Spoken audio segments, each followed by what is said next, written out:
Welcome, here I've got Xiaomi POCO C3 and I'm gonna show you how to change aspect ratio in the camera app at this device. So let's start by tapping on the camera button here to open it, and for now we are in the standard photo mode. From here let's go to the right corner to this button. When we pick it, we get access to more options about the camera we can manage.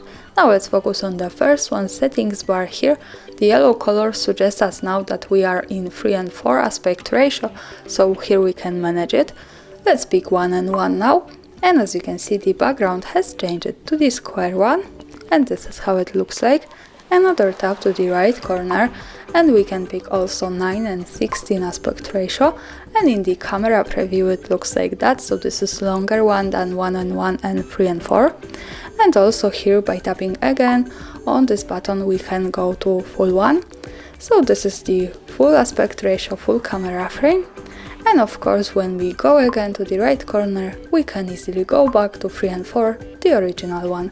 And that's all, thanks for watching, subscribe our channel and leave the thumbs up.